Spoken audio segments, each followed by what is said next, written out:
Ben, thanks so much for taking the time. I can see that you're obviously in my queue, doing a bit of quarantine, and what an awesome time. But thanks so much for freeing up some time to talk us a little bit about how a referee reviews games. Yeah, mate, easy. Well, I've got plenty of time to chat, so I've got another 5 days to go. But yeah, really interested to talk to you about how we review games. I think, like I mentioned to yourself, but other people before, we probably don't get to share, what we do after the game much. We obviously live in our bubble of referees and what we do, but I think a lot of the public, potentially players, I know certainly when I was in a team environment this year with the Hurricanes, a lot of the questions they talked about was about, do you guys actually review a game? Do you actually prepare for a game? And I was like, yeah, we do. We do a lot of stuff. So, now looking forward to sharing a bit of that and providing some insight.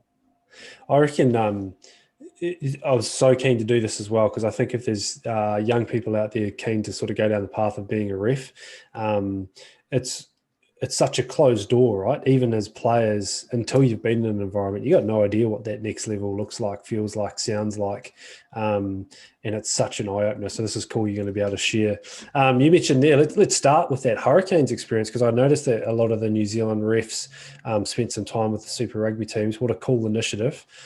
Did you get to pick? Because I'm sure you would have wanted to get in the Highlanders, wouldn't you? Oh, mate, It's funny, growing up here in New Zealand. I've grown up in Benham, did my university with you down in Dunedin. I've lived in Auckland the last year, and then obviously been in Wellington the last 7 years. So, mate, I could have picked any team, but it was based on where we were. And I've actually done a little bit with the Hurricanes before because obviously that was local for me. But yeah, awesome initiative from New Zealand Rugby to get us into a team because I guess what they wanted was, from our point of view as referees, to get involved in an environment where we could practice versus, the only time we get to practice is the 80 minutes on the Saturday, which, if you're trying to get to a level of high performance, it's probably not the best thing versus players, they're practicing to perform every day of the week for the Saturday. So I was in all pre-season with the Hurricanes, doing all their testing, all their pre-season fitness conditioning, which was really good for me. But also, I had just come back from Six Nations, and as a Kiwi referee, when you do the first round of Six Nations, you come off after having a holiday pretty much because you've done, your 2 month summer break versus up north when all the referees are refereeing week in and week out. So you can be pretty rusty leading into a big test match like that. But fortunately, spending that pre-season with the Canes, it's probably one of the best previews or pre-season I've had for a test match because I basically had a whole team at my disposal I was refereeing their conditioning stuff, I was refereeing their trainings, their line out to maul, their scrum. So it was brilliant and got me into pretty good nick leading into that first game up north. You're so right about rustiness. I had a really good extended break in New Zealand and then was in with the Crusaders for a week. And purely after having 6 weeks off, you sometimes find yourself stuttering and not being able to speak. You're kind of a little bit out of form with your cueing and your coaching. And I can imagine refereeing's the exact same, right? What do they have you doing? Refereeing drills, reviewing, asking questions. What do they get you doing?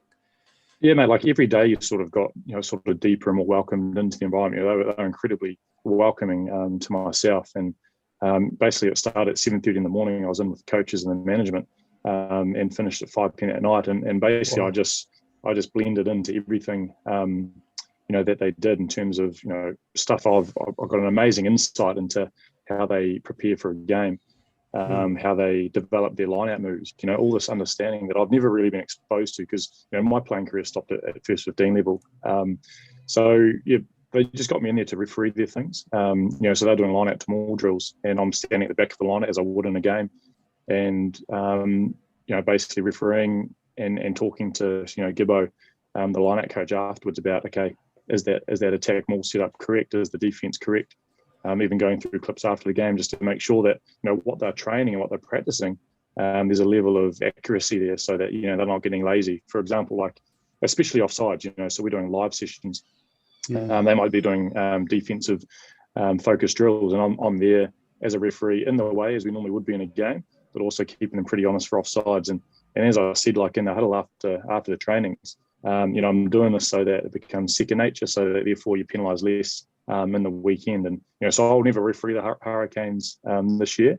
Right. So I'm really committed to trying to raise their level of understanding around the new laws, but also get them into a position where they can play really well and really accurate. That's so cool. What a great initiative. That's awesome. Let's chat about your Six Nations just recently. You must have loved it. Shit, how cool were the seeing full stadiums and the vibe, and it just must have been magic to ref. Yeah, mate, we've missed crowds a bit down here in the Southern Hemisphere. I know I did Lions last year, and there's no crowd there. And a big part of Six Nations is the travelling fans. I've done about 5 or 6 Six Nations now, and fortunately, when I watched them last year, there were no crowds up there. We couldn't get up there, and the crowds couldn't get there. And it was just quiet. It was dead. You lose that sort of vibe that you really get around a Six Nations Day. One of the best things is that you're there at I remember doing Wales versus France at Millennium Stadium, and Cardiff, Wales is normally it is the loudest anthem that you ever hear. But on that day, because 50% of the fans were travelling Frenchmen,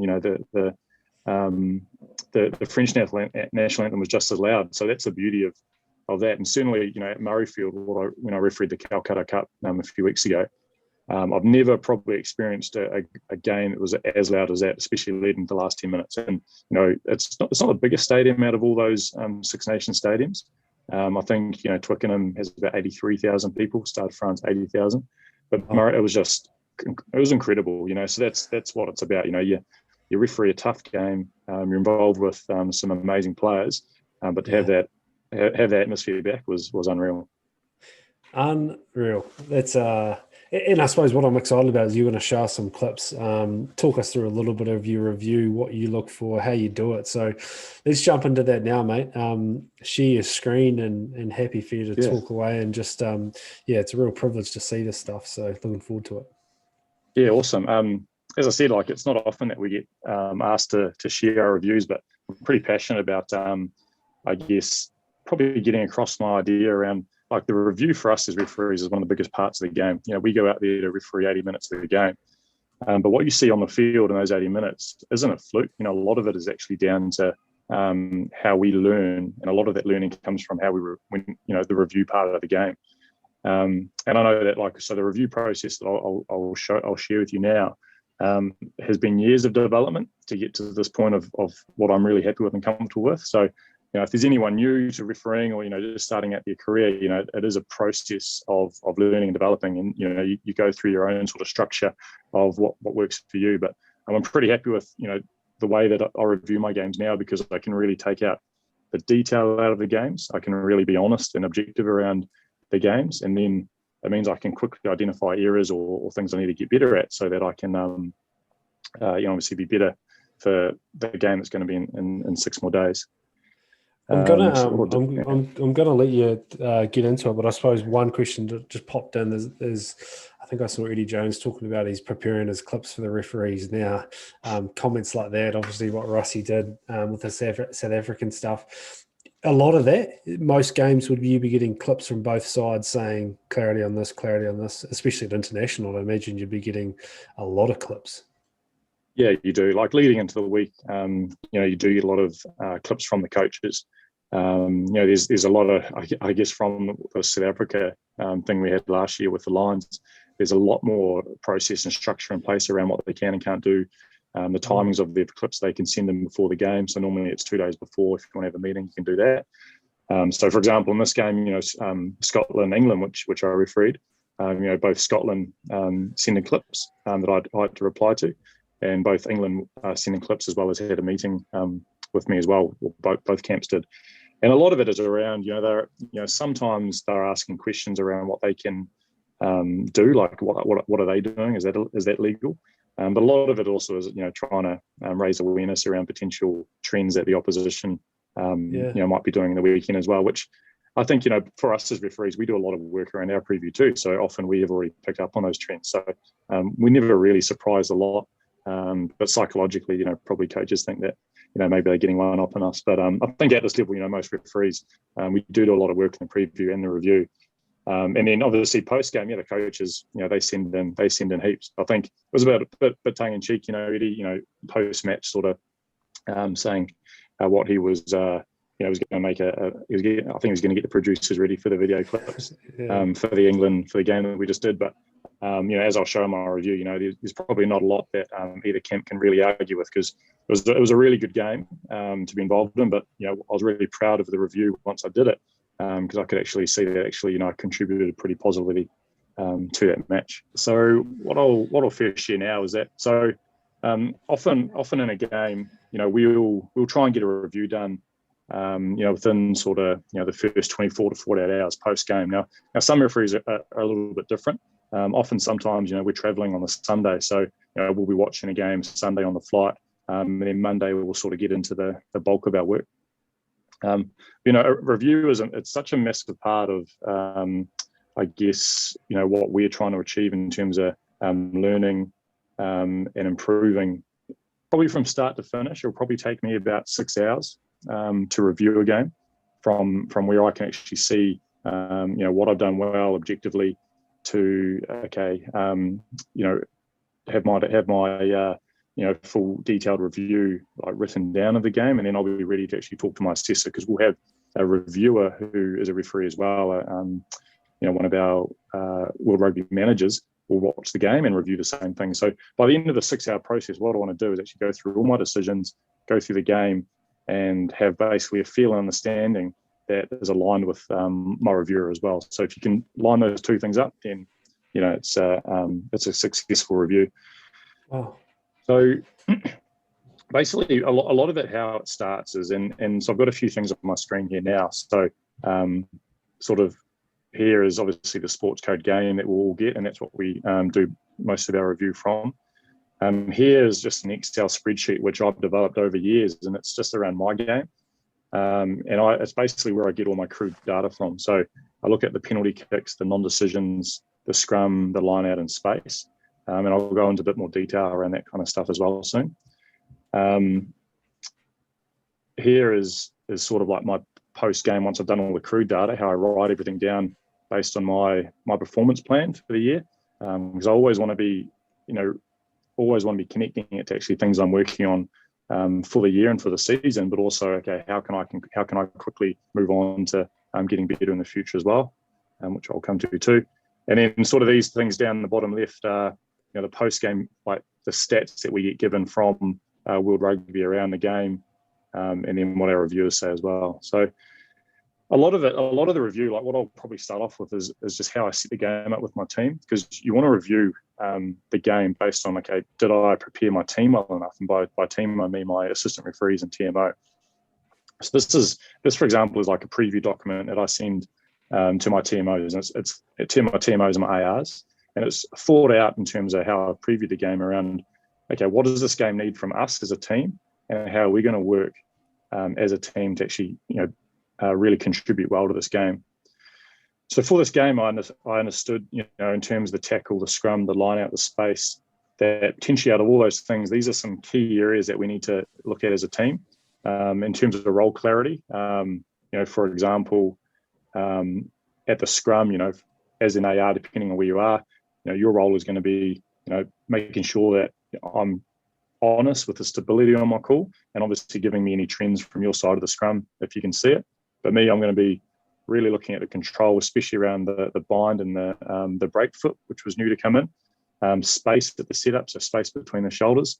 And then a little cue for me is, making sure that I've got good distance from the scrum so I can see these new things. So these are small cues that, I've already set up in the game, which again, I'll have at the tackle, I'll have it line out to maul, at space, and obviously some other things too. So the key focus areas I thought for this game, so this is obviously Scotland, England, Calcutta Cup, round 1 of Six Nations. I thought that if I, in terms of the game, could create good speed, control the setup really well, and create good space, and this is what that game needed for the players to really, express, at their skills and how they wanted to play the game. If I couldn't do that, then I feel like, this will be a really tough game where the spotlight's going to be on the refereeing team, and it's going to be a really, really tough game to watch, but also to be a part of. What would some other, you've got those 3 there, what would for other games examples be? I guess, often they're quite big ones for referees. So these 3, they might go into more detail around, rather than just setup, okay, what exactly is Scrum setup important, or is it line out gap that's important? In terms of space for this game, is it just the counter attack kicks that are really important, or is it just offside lines? Because maybe the weather's going to be really bad, so it's going to be like pick and go. So actually, our space at high most is going to be really important. So you could break it down to that detail, or potentially, is foul play going to be an issue, or is niggle going to be an issue? Because historically these two teams can be like that. Or maybe another one just off the top of my head is, you could be doing a final. So is it just, final awareness? Is that going to be what's key for this game? So, in-game focus, how you set that game up as well. So, they're kind of generic, but I guess for this game, I knew that, Six Nations up north, if I could, so for example, speed, I'd put tackler and assist. If I could really make sure that I get that tackler moving out of the way and a good clear release from the assist, we'll get momentum, we'll get speed. Okay, therefore we'll get good game. If I could do set piece control, and a lot of it would be around the setup of the scrum with the new break foot, because that came in just a few weeks ago. It's going to be the first time that I was going to referee it, but also the team's going to referee it. If I could have a bit of, understanding of that and empathy with that, but also, it is a test match, so you've got to be strong, set it up quickly, then that would mean that the game would be really good. And then space, of course, with these types of games, if you do have space on the pillars and also kicks, and it just means that there's space for the teams to play, which is really important. So for the game to have that, a big focus for us around was teamwork, communication, just role clarity for the team of four. So that preview is really, it kind of links in with my review, because I'll review back to all of that kind of stuff when I'm going through the game as well. So I can just leave that now. So how I watch a game, I generally go through a game and watch it from start to finish, just to get a really good feel for how the game went, and just so I can feel it all connected. I'll sort of write down notes at the same time, and then I'll get into detail around the decisions that I made, the non-decisions, the scrums, the line out, and the space. And how I've sort of set up the detail here is that, so for example, if I'll go through each section. So penalty kicks. So these are all the decisions that I made in the game, and what I want to do is actually get a feel for how accurate was I in terms of the game, and did I miss anything in terms of repeated infringements like trends. And I can easily see that when I color code my decisions as I go through them. So here I've got obviously the decisions, Scotland versus England, the timing. And here I've got clear and obvious. So for me, the decisions, rather than being technically accurate, they need to be clear and obvious, because I can referee a game and with the law book, there's 100 different penalties that I could do at the tackle ruck. Now, I'd be technically accurate. Yes, that would be a good penalty. But for example, if a player went off his feet and there's no defense around, and I penalise that, for me, I'd say that that's not clear and obvious. Even though it's accurate, you can't go off your feet at the tackle. But if let's say there's no defense around, then actually why would you penalise that? Because that player's had no effect on the game. It's the same thing for if we think of other decisions in the game where if there's absolutely no impact. So let's say the right winger has come up early, but the ruck is on the left hand side of the field, and they go left, and they're always going left. So that right winger, yes, he's come up offside, but look, that's not going to be a penalty. It's not clear and obvious. So that's the difference between trying to be technically accurate, but also clear and obvious, that are understandable, I guess for the game. Yeah. And I can also see here as well, like if I get a string of penalties in a row, were those penalties, was that a trend of repeated infringements? And therefore, did I need to warn the captain or warn the team based on the position of the field, slowing down momentum or killing space? Non-decision. So I guess there will be decisions in a game which, as a referee, you'll miss, and as a team of three, you'll miss. So that'll be the non-decisions. And I'll generally, like a referee performance, you'll have, you want to get about above, I guess, 90% accuracy in terms of the decisions that you make and the ones that and your errors. And you probably what's accepted around World Rugby at the moment is less than 10 non-decisions. Now you might think 10's quite a lot, but obviously it's important to know, okay, what actually were those non-decisions? Because you could have non-decisions in a game, like a missed side entry, and okay, maybe that had no effect, and you might get a build-up of those. But if you get one non-decision, for example, at the end of the game, which I'll explain here, then that one non-decision is actually really important. So it is important about, okay, what that decision is in terms of the game. I'll also go into the detail of the scrums. So I've sort of done that as well. So scrums, line out, and space. So I've got my line out stuff down there, the space. And the way that I've set it up is that I try and review the games as I'm refereeing it live. And what that means is that, so I've got how I break the scrum down. I break it all into segments as I'm reviewing it, because I need to know exactly what part of the scrum, if it's failed, where did it fail? If it failed in the control and the setup, well, then that's down to me. Okay. If it failed in the post set, was I accurate in terms of the decisions around who failed in that game? So was it a loose head or tight head? So the important thing there, and this is the stuff that I've built up over time, I've realized that the most important thing in the scrum around setup for me is the bind to set gap, so BDS gap. So is there a gap between the shoulders? Do I have space?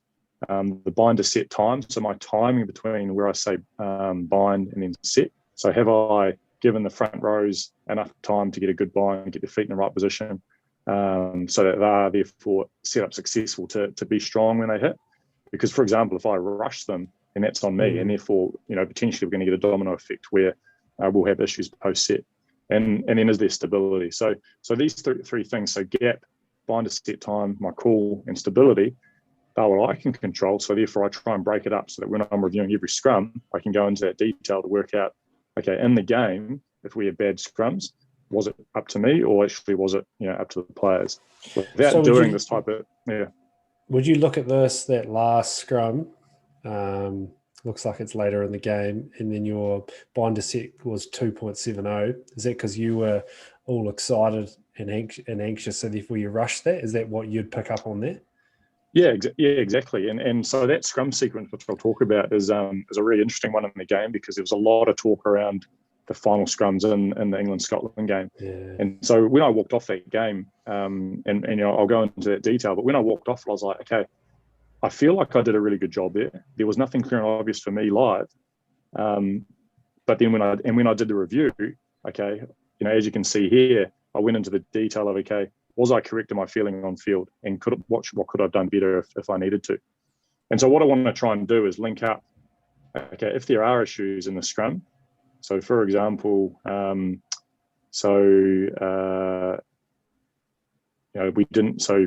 we have stability? Yes, but we didn't have the England break foot, meant that it wasn't a stable scrum. Yes, I did a free kick, but it's yellow because actually Scotland had an issue as well. So it just goes into detail around what I can do, and the same thing for line out. So I'll go through all the line outs in the game, and if it's off the top, my main focus is offsides. So I'm reviewing as if I'm refereeing it live. If it's a two-handed take, we've got to make sure that the attack, obviously the lifters don't come around the front, and the defence, they're either they're not going early, they're not sacking the lifter, and they're not collapsing them all. So I'm reviewing how I want to referee it live, hopefully, so therefore it becomes subconscious when I'm actually refereeing the game. But if I so what I want to do is now I'll go through sort of the videos around how I fill in this form, just to give you a bit of detail around that. And so you'll see here that I haven't color coded my first 5 decisions yet. But obviously my first 5 decisions in the game are really important. That's part of, how do you set the game up? You set the game up accurately, and you're accurate with your decisions, so they're clear and obvious. Therefore, the players will trust you, and then they'll allow you to actually, I guess, referee the game. If you get your first few decisions wrong, then the players stop trusting you, and then you might have a bit of a shit fight, because they don't know sort of what the boundaries are. So if I look at the first 5 decisions of the game that I just did, if I just bring these up now.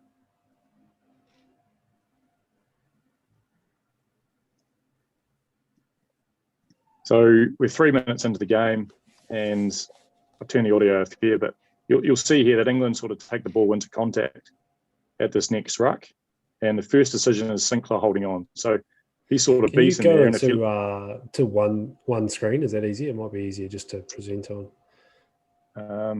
and then let me just try and, you mean like on the sports code one screen? Yeah. Yeah, let me see. Just brings up the angle. So you can see there, so Sinclair is isolated and number 8 for Scotland's on the ball.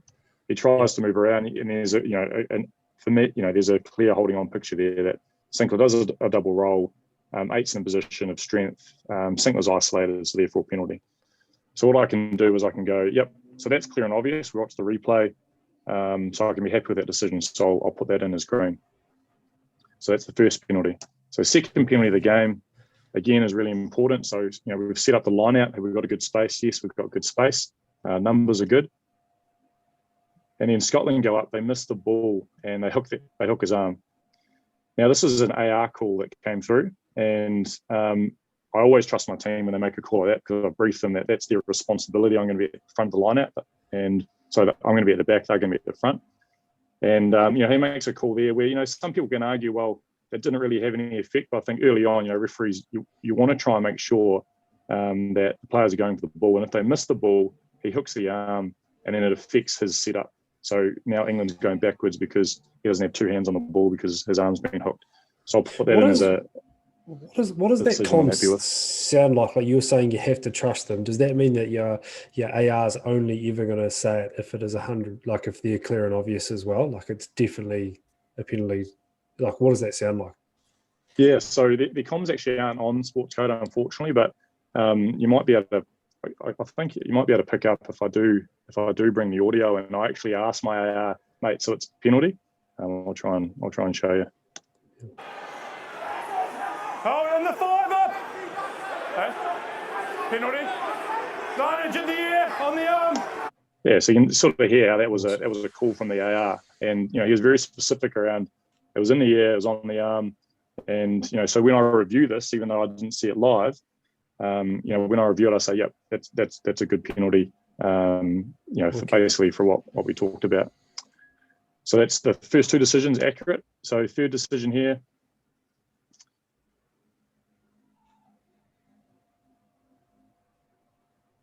So if we watch the Scottish player come over the top, so 9 being a halfback, you can't play the halfback, and he's pulled him in there. So I was actually asking whether it was a knock on or not, and if we, I think we've probably got a better angle which will show. If we look at the angle from this side. He comes over the top, so 9 can't be played there, so it's a ruck. So four's made a ruck there, and the ball should be able to be available for the number 9, and it's slowed down because he pulls them in. So it definitely affects their ball. So that's the next penalty. So I'd say accurate there. And we go to sort of last. So that's what you're saying, like the first 5 calls, you're setting up a precedent for the game that you are going to pick up on. Like that could have been a non-call very easily, but if you let that go, that continues behaviour, right? Yeah, definitely. And I think you just want to, in your mind, just be accurate, so that you can then get in some good momentum and be accurate for the game. Obviously, this player's thrown across and is thrown on top of them all there and collapses them all.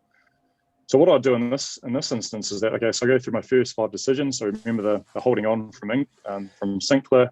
So that's a green, clear and obvious. And as we went through, so the first 5 were clear and obvious. And that's what I do for all my decisions. Are they clear and obvious? If they're green, it means I'm happy. So that's a yes. For example, the one that I've got down here, which is a yellow, is that there was a little bit of crossing. So there was obstruction, which I penalised in the game. But the player was still tackled. So when I was reviewed by assessors, they said, look, potentially that could have been a decision that you played on from because it didn't really have any effect. Now, there's 2 sides to that story. There's definite effect because, he did run behind his player and, stopped a dominant tackle that could have happened from the defence. So therefore, that penalty is important. But I guess, rather than it being a red, which is an incorrect decision, I put it as a yellow just around a learning. So that, just be aware that when players still get tackled in the immediate vicinity, then maybe you could play on from that. But generally, like all my decisions there, so the actual decisions that I made, I was quite happy that a lot of those are green. So it's a good game, right?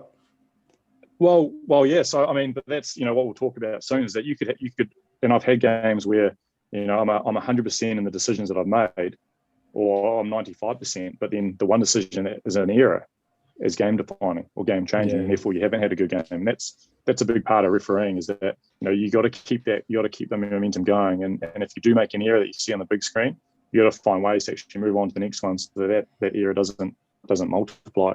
And so moving on, these penalty kicks. So over here I've got okay, I can also see were there any trends that I missed out on too. And so probably the only trends that were in the game was a string of 4. And generally, a string of 3 penalties, a string of 4 penalties inside the 22, that's when we'll be questioning, do we need to put pressure on the captain in terms of repeat infringements? And I look at these ones here and I look at, okay, one's the obstruction, which actually, I was questioned on. The other one was a free kick. There was a penalty kick escalated from the scrum. One was off feet and the other one was offside. So actually, for me, that's not a trend. Okay, there's a number of penalties there, but there weren't multiple offsides that I then needed to warn, or multiple off feet that I needed to warn. Yep. So therefore, I put the green around that trend because, okay, I didn't need to do anything, and therefore, I didn't in the game as well. If there were trends that I picked up on that I needed to warn, then I want to make sure that, okay, that is something that I did at the time. And if I didn't do it in the game, why not? And therefore, learn for the next time that happens. And so here, so the next one's the non-decisions, the kind of one that we were talking about is, okay, generally, you can have about, less than 10 non-decisions in a game, but you got to make sure that those non-decisions aren't, big errors that you missed out on. And, we can all remember from World Cups gone by where, errors in refereeing decisions that they've made, or actually things that they've missed, have led to, big outcomes within the game. So early on in the game, we missed a high tackle. Obviously, we want to be able to get all those high tackles. Early on in the game, yes, it's field position. So we just put that down as a non-decision. 32, we had a ceiling by England, but there's a new law clarification out that if the ball is 1 metre next to the ruck, you can't dive on it. So that was a funny one for me. So I can sort of understand why was that a non-decision? Well, that was a non-decision because I'm not really used to it. So, that's sort of the learning there. We missed an offside pillar. The ruck moved past them and they didn't adjust. So that's an error or a non-decision down by the team. A clean out past the ruck. But these two things here, which I'll put red, are what I would say, these were important non-decisions that we missed in the game. Now, whilst we had, it'd be very easy to walk off the game and people said that I had a really good game, the reviewers thought I had a great game. But if I don't learn and pick up on these two key things, then it can be, it could then lead to issues in the future if I don't, and therefore it does have an effect in the game. So we missed at the 78-46, so I think the score is about 20 points to 17 now, Scotland over England. We missed a high tackle by Scotland within, kicking distance. Okay, so that's a significant non-decision in the game that we missed. And that was missed by myself, by my assistants as well. So learnings around that, what I'll try and develop is, okay, why did I miss that? I wasn't able to sight it because of my positioning, or were there players in the way? But also, why did we have a look at that one? 78-46. Yeah, so I've got those two coming up. And then the last one was a holding on, like a consistency decision, which, based on an earlier decision they had in the game, was another important non-decision. So I'll bring up these two now.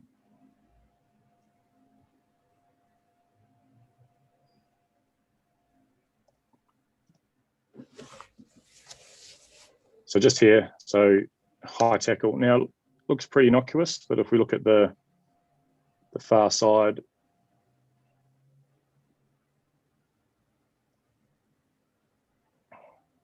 this camera here. So, that player does go over the shoulder. Now, it would only ever just be a penalty. But in terms of consistency, we had the same high tackles that we gave penalties on earlier in the game as well. So that's a big non-decision that we missed, 78-50, 20 points to 17. And then the next one, so this is really more like not a lot of people would pick up on this, but in terms of a referee, this is important stuff that I need to pick up on, because I gave a very similar quick holding on penalty in the first half, and I didn't give it here. So you can see red headgear is on the ball. Now it's a quick lift, but in terms of the game now, all we need to do is if you're on the ball and you show a lift, you should win the ball. Now this red player is there by himself. Joe Marler is late to that ruck. Red lifts the ball there, and then the England player holds on to it, and therefore that's how they can recycle. So for me, the importance of that is that I gave the exact same decision 5 minutes in the game, and I needed to be, and it was a very quick one like that. And so in terms of consistency, I would say that I was inconsistent there, and that comes down as a non-decision.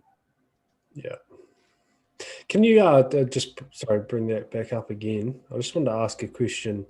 When players are now carrying it in that real close contact situation, I think it's just a few frames before that carry, there's clearly two really close defenders to each other, and they drop their body height really low. Something non-intentional is going to touch their head, like as a tackle's being made. How are you guys looking at that? Because it's such a hard one for the defenders, hard one for referees in that close contact stuff. Yeah, I like how you said hard one for the referees as well, because it's been really tough for us over the last few years to try and understand, obviously the dynamics of rugby, but also, try and change behaviour so that we have less foul play. And I think, with referees, what we understand now, and we're getting to a good place where, we've got to ask ourselves the first question around, the head contact process. So is there head contact? And we'll say yes or no. And then the second question is there foul play? So a big thing that we understand now is that, look, in a game of rugby, there is lots of contact with the head, touches to the head, like you said, accidental contact to the head. So I think in this scenario, I'm sure that if we slowed it down or, we zoomed in, there'd be contact to the head. Yeah, but 100%. There's a better understanding now, and this is why I don't think you can get robots to referee a game of rugby. Is that you got to have that feel and that understanding that, okay, both players are low, both players are actually legitimately trying to make a tackle. So arms are out. They're not taking a shoulder, so there's nothing illegal about their defensive action. They're not coming in with high speed or high force. So all those things we would collate to look at the picture of, okay, yes, there is head contact, but there's no foul play. And a lot of that around the briefing I do would be with my TMO as well, saying that, mate, okay, even though I showed you an example of one that we missed, and that would actually, being one that I think, we would have wanted to get as a team. The TMO is constantly looking at these types of contexts as well, and they're often ex-referees, and they're understanding that, okay, this is something that, we're not going to come in for. This is just a rugby collision. So I think it's moving in the right direction for that. Yeah, cool. And so the next big thing around, if you watch this game, there was a lot of chat around, we had multiple resets at the last period of the game when it was 20 points to 17. But also we had the new law around the breakfoot come in. And basically the scrums were a bit of a shambles this game. So I walked off. Can you just explain the breakfoot just briefly, just for people that might not know? Yeah. So the breakfoot's been brought in, so it's around the hookers. So there's a term called axial loading, which is the pressure that in scrums that have been going on for the last few years. When we've tried to get stability, when we've tried to get gaps at the scrum, how teams have I guess been forced to do it is actually use the hooker. So when they're in the bind position, the hooker's heads have been actually resting on the opposition's shoulders to be able to maintain the stability and to be able to maintain the gap.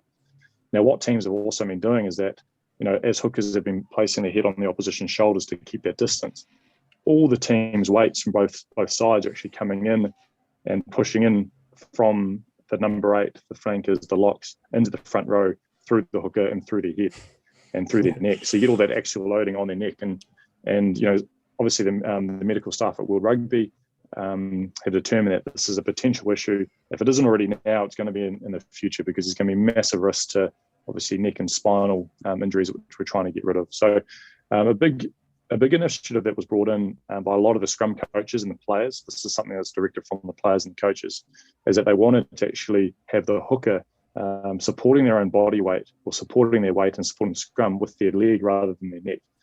So what they do, and I'll show you some clips, is that instead of putting both feet back at the bind, as long as they have a break foot, which is a split stance, so they have one foot in front of the other, as long as they have that until we call set, and that break foot is in position, and therefore they're allowed to scrum.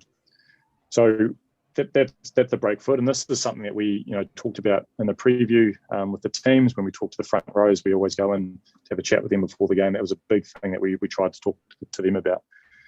And so I have here, like a few greens and a few yellows around, mainly around the setup. And if I go to these first few scrums,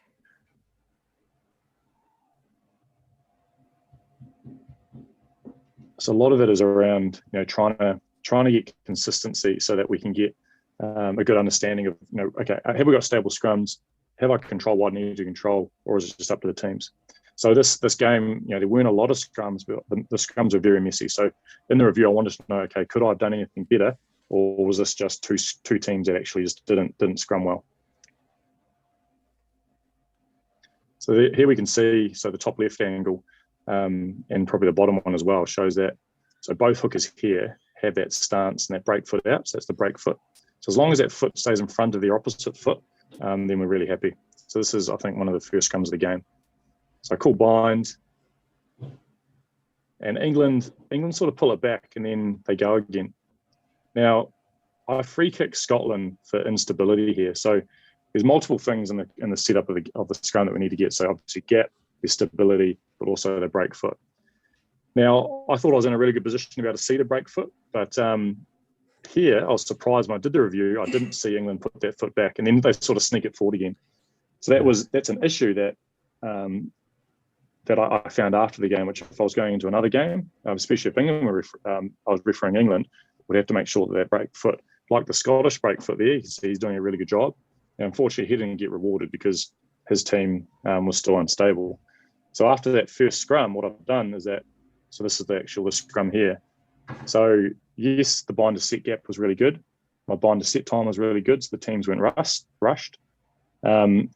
We had an issue with stability, which I thought was Scotland, but I put yellow there because England pulled their break foot back. Okay, so yes, it was a free kick because Scotland were unstable, but England pulled their break foot back. So I almost, I didn't identify that because it probably should have been a free kick the other way. When you're referring a scrum like that, do you sometimes have two decisions in your head that you've got to make really quickly? Like you've seen two things, and it must be hard to prioritize which free kick or which way you're going to go, or to reset, or you must have a lot to look at, right? Yeah, there is, and like it's the same at the tackle at the ruck. There's a lot of things you have to look at as a referee, but you have a very specific order that you've trained yourself to be very good at picking up over time. So, for example, there might be a player off their feet at the tackle. There might be a player holding on the tackle. But if the same player from their team hasn't rolled away, that's the first decision. So all of that might happen at the same time, but okay, not rolling is the first decision. Here, if there's no clear gap, that comes before break foot, which comes before instability, which comes before a collapse. Now, here, right, what I've done is I've just picked the wrong one first. I've gone instability by Scotland first, and actually should have been England break foot first. And so this next scrum is pretty similar. Now, remembering that this is the first game that both teams and myself had to sort of pick up on this. I thought, I'm embracing the break foot because it actually gives me a longer bind to set call. So look at all the previous Excel spreadsheets of my bind to set time. The time's always been 2.5 or around that time. Now, that's not something that I try and do in my mind. It's just something post-game if I've done long enough, because it's all based on when there's no more movement from the locks in the front rows. Yeah, and you can see on the spreadsheet here, it's all above 3 seconds. So here, if we look at the break foot by both teams, now Scotland, they bring their break foot right back, and I see that and I free kick it. So that's frustrating because while I'm accurate live, England clearly did the same thing the scrum before, but Scotland weren't rewarded for it. So that's a good learning for me. And then this last one, this is a lot of scrums in the lead up. Again, England pull it back and then bring it forward again, and then Scotland get disadvantaged because England get a good shunt on, and I end up penalising Scotland for not staying straight. So in that sequence of scrums here, there was an issue with the break foot, which I picked up post-game. And so part of my review will be, okay, I need to be better at seeing both sides, both break foot, because I did disadvantage Scotland in that sequence of scrums, because England would clearly bring their foot back and then getting the advantage of having 8 people push rather than the break foot stopping that from Scotland. Did you do anything and have a chat with the teams on that? Because it looks like there wasn't another issue on that for the rest of the game. Yeah, so I constantly communicated that with both teams. But I think I think a lot of the focus was on Scotland, where actually unfairly it should have been on both teams. Yeah. So because I in my mind, because this is all post game, in my mind, I correctly free kicked Scotland for instability. I correctly free kicked Scotland for no break foot, and then England a dominance, so they they get the penalty. But then on review, I've realised that while Scotland were unstable, England didn't have a break foot. Yep, Scotland pulled their break foot back and I got them, that's fine. But then this scrum here, England didn't have a break foot. So this is, this is all something that is the benefit of review, so that, I can really try and nail it for next time. And I think a lot of it will be around just my positioning, just standing back a bit further so that I can see both pictures. So then now getting into sort of the juicy part of the game. So the last play of the game, we got multiple scrums to to England. And this is where it gets really interesting, because a lot of the media, a lot of the attention after the game was around this set of scrums. So we had 5 resets. England were within kicking distance. If I give Scotland the penalty, or so if I penalise Scotland, England probably kick 3 points to go for a draw. If I give Scotland the penalty, then they win the game. So it's a really big moment in the game. And in terms of how over time, my philosophy is that at in-game moments, I'm happy to make a really big decision, but that decision's got to be accurate. It's got to be clear. Because if you make a decision, well, you're going to be affecting the outcome of the game. But I'm also not scared to make the decision, because if I don't make a decision that's there, you're also affecting the outcome of the game as well. So given that we're in the 80th minute, I've just showed you a sequence of really unstable, really poor scrums. The rest of the story of the scrums, if I show you here as well, is that if we look at the scrums in the game, they actually never really got going. Like we sort of we had free kick, penalty. So, looking at the scrums in the game, there was no real clear, who was dominant, who had the advantage. That was I was having that in my mind as well going into the last play of the game. So we have had the first scrum, and ball comes in. No real team goes forward. Both teams sort of collapse. And if I look at this far side here,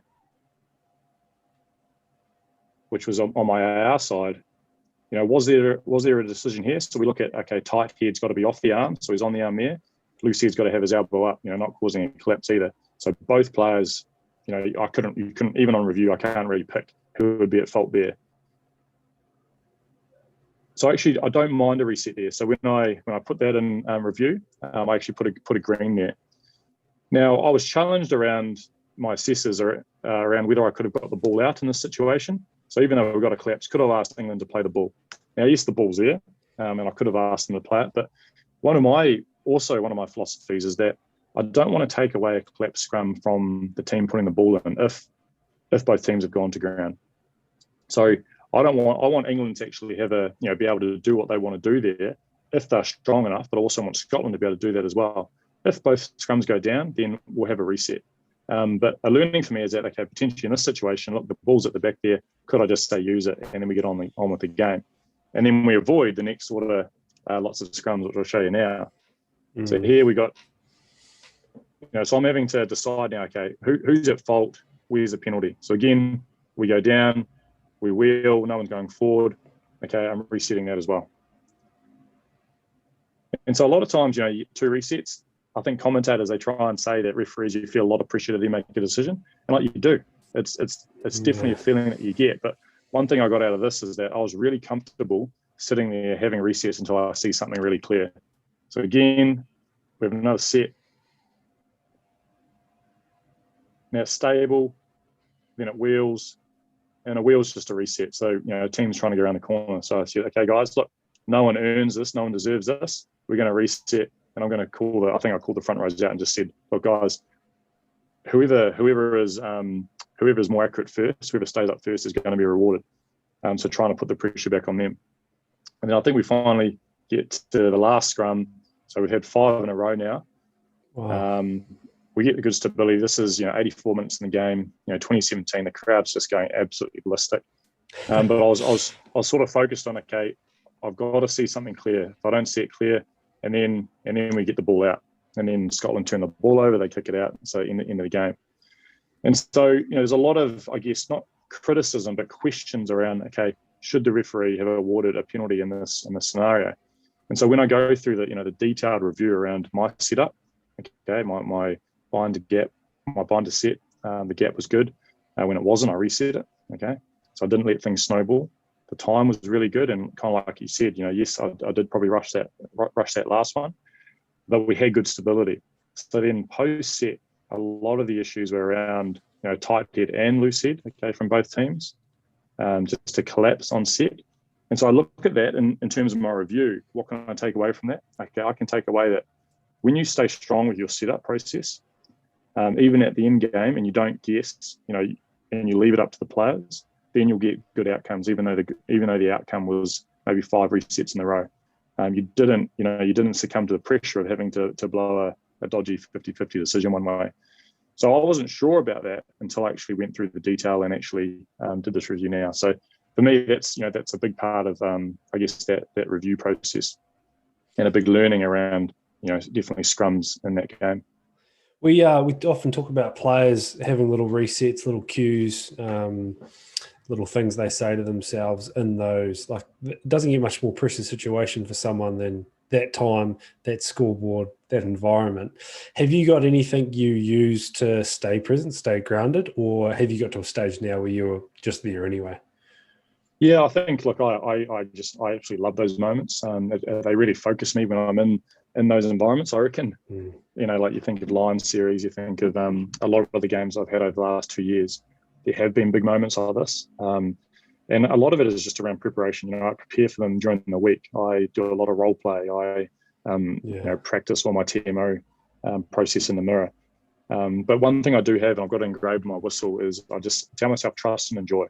So I sort of have like a verbal reset that I have. I know a lot of people have sort of physical things where they might tap their thigh, or they might have a band on their arm. But I say trust and enjoy, and a lot of it is around whenever I've learning is that whenever I've been in a game where I doubted a decision, often when I've done the review, it's just like this. I've actually been green.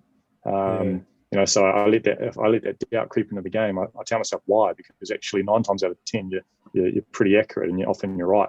So trust and enjoy means just trust your decision, move on to the next one, and just enjoy the game. And often that keeps me grounded and in the moment. Yeah. And that's a big part of me. So how I reset, which is really good. And I think, and probably is one last thing I want to share in terms of a video around how I do that. I guess that feedback or that learning is around the TMO process, and like how I practice, kind of like we said, in terms of my preparation. So here's something that I've learned over many years around how I want to deliver my TMO process around foul play. So we have a TMO decision with grounding, or a TMO decision around foul play. What I want to do is actually go through a process, and this is what I'll talk about with my TMO and my ARs, around making sure that we have something that really is practiced and well rehearsed, so that when we're in the moment, we can make clearer decisions under pressure. So if we've got a really good process that we can trust, then we can actually make those, in those big moments when the crowds go nuts, we can actually make really good decisions. If you don't have that process, then you're trying to work on the process and the decision at the same time. And we had a really big one in this game with the Luke Cohen-Dickey volleyball slap into the corner, where, the outcome was penalty try, yellow card. Now, we were able to get to that decision quite clearly, I thought, in my mind, certainly in my team's mind, because we had a really good process around how we were going to sort it out, but also because we'd practiced that process Saturday morning. So I delivered this sort of flow chart, to my ARs and TMOs, and we got old clips of foul play and old clips of groundings, and we practiced it the day of the game. So we messed up the first few, and then we, by the end of it, by the 6th or 7th clip, we're actually going through it really nicely, so that we knew if we had it in the game, which we ended up having, we could actually be really clear on what we were trying to do. So a lot of it's around, I want the TMO to continually show all the replays. So go through the whole, all the angles, and never actually put the camera back on us. And the reason I want to do that is because I want to have safety in terms of having my ARs and having a really open, casual conversation with them about what they're thinking, rather than the spotlight back on me. I really hate it when you have the cameras come straight back onto the referee, and we're deciding, we're going back and forth, we're unsure. So what I do is make sure, okay, first thing is safety, get the spotlight of us, keep the replays going, and keep the replays going for as long as we need to be able to come up with a decision. And then part of the communication is that I'm going to tell you what I think, and then I want you to actually show me the best angle, and if you agree with that angle, tell me. And then once that happens, then you can put the camera back on me. So in that time when all the replays are going, I know that I've got the feedback from the ARs if they agree with me or not. I've also know that the TMO agrees with me. So therefore, I've got 4 elite referees on the field who've made a decision. And from there, if we then get that wrong, well, that's a 1 in a million. If 4 of us have actually come to a decision, then we're going to be all right a lot of the time. So there's that process there. And what I'll do is I'll show you how we actually did it and sort of see it in action. Yeah, that'd be great. It's so interesting about keep the camera rolling, keep the angles rolling. Like you're so right. I think it keeps everyone cool and calm rather than shit them on the big screen. Totally, and it just puts pressure back on us as referees. So I saw this live, and I'd never seen this in a game of rugby before, but I was adamant with the decision that I was already going to make. So we'll just listen in. Check, and we'll show this to you. I'll tell you what I've got live. Yep, Stuart, we're all over this, mate. Trust me, we're all over it. Right, what I've seen is that he's jumped. He's clearly hit the ball into touch, and it's gone forward. There's no other defenders. So at the moment, I'm on pretty trying yellow card. We'll go upstairs and check that just to clear this thing off. Anything you want to add? Yep, okay, cool. Yeah, Ben, we're coming up to you, please. Yeah, go ahead, Ben. So, mate, we're checking potential foul play here, whether the players deliberately knocked that ball forward into touch. So we'll look at that and see what sanction we need to make, please. Yeah, your best angles are coming up now, Ben. I heard everything you said. Here they are. So here we have so on the left is actually the TV. So this is the director. So he's going to replay this angle. But you can see on the right, me and Nick, and then Craig's going to come in, and this is what we discussed. Boys, come in together. Let's just casually watch it, casually talk about what's going on, and then I want to know from you guys what you think. There's the last minute there. He deliberately hit it. Tom, back. Sure, back. It's a deliberate action that's gone as a touch. If they're not from that action, we're saying that's not what Yeah, so stop the problem with try. Are you comfortable with that? So Ben, at the moment, we're penalty try yellow card against this player. Is there another angle you want to show us? No, you've seen all the best angles, Ben, and I agree with you. So now I know that the ARs, we've come to a decision, and the TMO agrees with me. So I know that all 4 of us, in a big moment, we got a really good process, so we can just talk about the actual decision. We have decided to actually make a yellow card and a penalty try decision in this moment, and so this is a big part of that review process, so that when I then eventually deliver it. So now the cameras come back to me now. So that whole discussion wasn't on screen. So it's exactly what I wanted. I can then sell it as if I was the one that made the decision. Into touch. He's the last player, last line of defence. By that action, a stop a probable try. It's going to be a yellow card and a penalty try against 2. So therefore, that spotlight wasn't on us the whole time. The spotlight was on us at the end when we were ready to deliver the decision. And so that's, that moment there is a part of an important part of the review process as well. So rather than just going through the decisions that I make in the game, I'll review the processes that we went through in the game, and I'll look at that process, and I'll go, and when I talk with my ARs and TMOs after the game, I'll go, boys, I reviewed that process, and we did an excellent job of coming in together. TMO, Ben Whitehouse, you did an excellent job of keeping the replays going. Boys, when we were discussing it, we did an excellent job of getting to a decision clearly. And then I was really happy with how I delivered that, talking about the facts and why it's a yellow card and why it's a penalty try. So, that's how you grow. And I think, it's important to be able to review that kind of stuff, because while that came across really well, it's because I've prepared it, but I've also made mistakes and reviewed those mistakes before to get to a point where, that's my process in that moment for the game. Two things. That was outstanding. What a great example. And what I really liked at the start when the whole thing happened is your first message is, I think you said, I'll tell you what I've got live. And I guess that little phrase in itself is setting you up and telling people we're about to look at this anyway, and I'll tell you what I've got live. That was really cool to see. It's interesting you said that, because that's not part of my process, but it just happened. Right. And and that's what I like when you review games, you prepare for games. If you're well prepared for a game, you can just sort of be more instinctual and therefore be more yourself. And in that moment, I was just like, Nick, I'll tell you what I've got live, mate, because I've seen this real clear. And a lot of people said that it was really good how you actually put your views first, and they actually took the commentators along. So they were immediately talking about, I don't have the commentators there, but they were talking about, this is a penalty try, yellow card. So it almost created the story. So that's something I've taken to add to my review, is that, okay, if I have a TMO process or a foul play process like that in the future, try and give your live view first. Yeah. And that might help set things up. So that was a really good learning for the game. And I suppose the last thing, you might have something else just to finish on with that was magic, is you mentioned about the rehearsing of it. Because I'd imagine if you hadn't done one of these with the TMO, gone through that flow chart and maybe done one to practice it, the first time could be clunky and it could be live, massive TV audience. The first time, 65 minutes into a Calcutta Cup game, and you're all over the place. So do you guys do a rehearsal? Yeah, it's something I brought into my game over the last probably year. I remember actually probably before the Line series, I realised how important something like that was. Just intentional practice.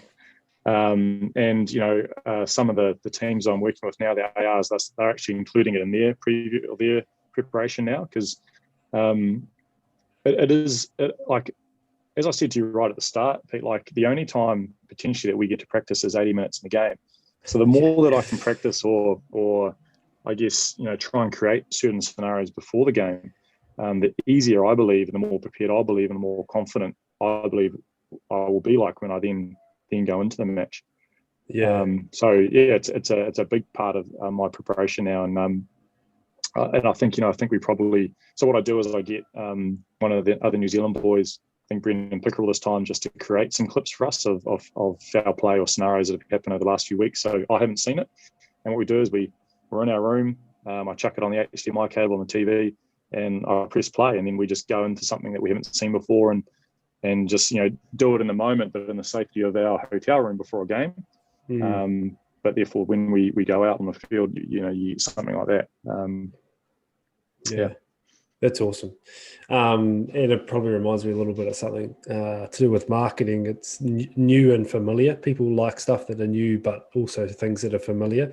So like the latest iPhone. And I suppose what you're saying there is if you've already done a situation like, yes, it's new, but it's familiar. Like we kind of know the process and can get through it together. So that's magic. And this is, that's exactly right. Like this is a new iPhone, this scenario. Like I've never seen that scenario before of Luke Cowan-Dickie going up.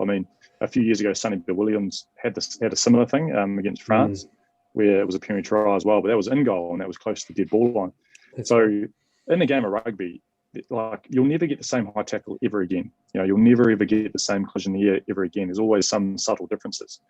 But what I try and do, and I did this from back in university days, is actually you almost try and create a template or a structure so that you can put whatever you want in that structure, and then everything else helps you get to the right decision and helps you deliver it in a way that is understandable and you're accurate with it. So, but it's all practice. Like none of it's a fluke, I guess. A lot of it comes down to practicing and then doing the detail in the review, which I've sort of showed you here, and a lot of it is that is the sort of the detail, the crude stuff, and then post game I'll get this detail from my assessors around the accuracy, my non-decisions, the errors, obviously the detail around the stats of the game as well. And then what we try and do is I'll write out my sort of summary of the game, and what I'll do is I'll go through certain key elements of the game, so how I prepared, and I'll just do a traffic light system. Do I trust and enjoy? So that sort of what we talked about before. The communication, management, and control. Did I do that? Work rate. So I'd probably in this game I thought they were all green. I'll put a comment there. Was I accurate? I'll put a yellow there because whilst I was accurate generally, but those two last decisions in the game and the way that I set up the game with the scrums were a little bit inaccurate. Is that something I need to work on? Momentum in the game, so speed. We had really good speed in the game, green. Set up a set piece. I thought the lineup was really good, but that'll be yellow because of the break foot that we talked about. And then HRDs, well, I'll do that as a green because I thought, apart from those, probably that penalties at the end of the game, there was a neck roll that we came back for, which was really important in the game, which I haven't shown, but also that yellow card penalty try. So high impact decision, that was really important. And so around the game, how did I do? But also, so what I've learned. So this is sort of big thing. So I write out all my detail in this document, and that will go into the World Rugby document, which hopefully is then aligned with my assessor. So here you've got at the top, you've got me and the assessor under every title. So again, me at the top and the assessor under Scrum, Line Out, Maul and overall. So I'll get their feedback. But for me, the most important thing is, what do I need to learn next week for my next game? And from this game, kind of what we've talked about, is that, I need to really work on my in-game consistency and control. I was really happy with the Scrum in-game consistency and control. I thought that could have been very easily me banging an accurate penalty one way. And we've sort of discussed that. But, just around that high tackle and the holding on clip that I showed you, that was something that, I need to get better at that. 3-4 minutes left into a game, whether it's positioning, whether it's just clarity in my mind, that's something I need to talk to my coach about. Obviously, the scrum setup break foot, something I need to reinforce with the learning cycle next week.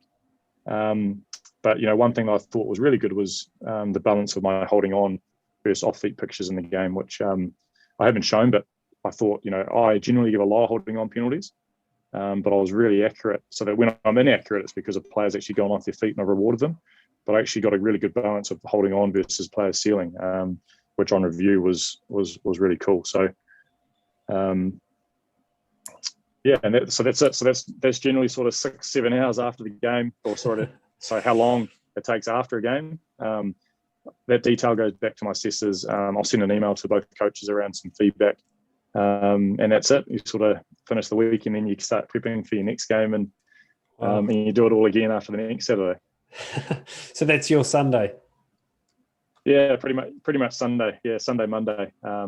Okay. And it's normally me. Normally it's Sunday for me because I don't like thinking. I don't like. I guess you can see how detailed I am. Like I'm thinking about it. So I just want to be able to do it, take the learnings, then move on to the next game, and also have a bit of a break as well. So I try and get them. I try and get them done as soon as I can. Yeah. Hey mate, this has been it's been a real privilege actually, and I'm sure everyone watching has. I mean, to get exposed to an international ref, how you do it, the pressures from a game, a week or two ago is really cool to see. So thanks so much for sharing that, and hugely appreciate your time. Easy, mate.